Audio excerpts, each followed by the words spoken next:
ನಾನು ಇವತ್ತು ತೀರ್ಮಾನ ಮಾಡಿದ್ದೇನೆ. ನಮ್ಮ ವಿಪಕ್ಷ ನಾಯಕರು ಆರ್ ಅಶೋಕ್ ಅವರು ಕೂಡ ಮಾತನಾಡ್ತಾನೆ.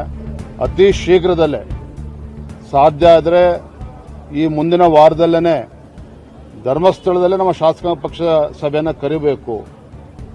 ಅಲ್ಲಿ ಕರೆದು ಯಾರಿವತ್ತು ಶಾಸಕರು ತಾಯಿಗೆ ದ್ರೋಹ ಬಗೆಯುವಂತ ಕೆಲಸವನ್ನು ಮಾಡಿದ್ದಾರೆ, ಅದು ಯಾರೇ ಆಗಿರಲಿ, ನಾವು ಎಷ್ಟೇ ದೊಡ್ಡವರಾದರೂ ಕೂಡ ನಾವೆಲ್ಲರೂ ಕೂಡ ದೇವರನ್ನು ನಂಬತಕ್ಕಂಥವ್ರು. ಇವತ್ತು ಧರ್ಮಸ್ಥಳ ಶ್ರೀ ಕ್ಷೇತ್ರಕ್ಕೆ ಬರಬೇಕು, ನಾವು ಶಾಸಕಾಂಗ ಪಕ್ಷ ಸಭೆ ಆಗಬೇಕು, ಅಲ್ಲಿ ಸತ್ಯದ ಬಗ್ಗೆ ಗೊತ್ತಾಗಬೇಕು, ಆ ಶ್ರೀ ಕ್ಷೇತ್ರದಲ್ಲಿ ತೀರ್ಮಾನ ಆಗಬೇಕು. ಇದು ನಾನಂತೂ ನಿರ್ಧಾರ ಮಾಡಿದ್ದೇನೆ.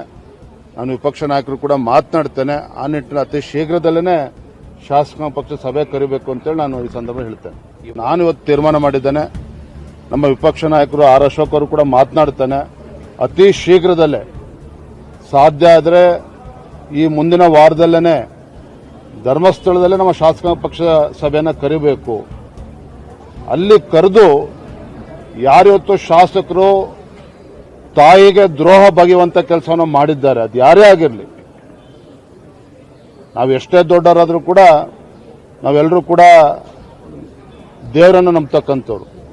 ಇವತ್ತು ಧರ್ಮಸ್ಥಳ ಶ್ರೀ ಕ್ಷೇತ್ರಕ್ಕೆ ಬರಬೇಕು, ನಾವು ಶಾಸಕಾಂಗ ಪಕ್ಷ ಸಭೆ ಆಗಬೇಕು, ಅಲ್ಲಿ ಸತ್ಯದ ಬಗ್ಗೆ ಗೊತ್ತಾಗಬೇಕು, ಆ ಶ್ರೀ ಕ್ಷೇತ್ರದಲ್ಲಿ ತೀರ್ಮಾನ ಆಗಬೇಕು. ಇದು ನಾನಂತೂ ನಿರ್ಧಾರ ಮಾಡಿದ್ದೇನೆ.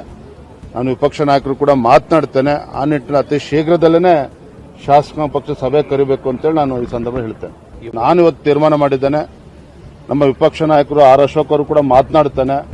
ಅತಿ ಶೀಘ್ರದಲ್ಲೇ ಸಾಧ್ಯ ಆದರೆ ಈ ಮುಂದಿನ ವಾರದಲ್ಲೇ ಕ್ಷಣ ಕ್ಷಣದ ಸುದ್ದಿಗಾಗಿ ನೋಡ್ತಾ ಇರಿ ಟಿವಿ 10 ಕನ್ನಡ ನ್ಯೂಸ್.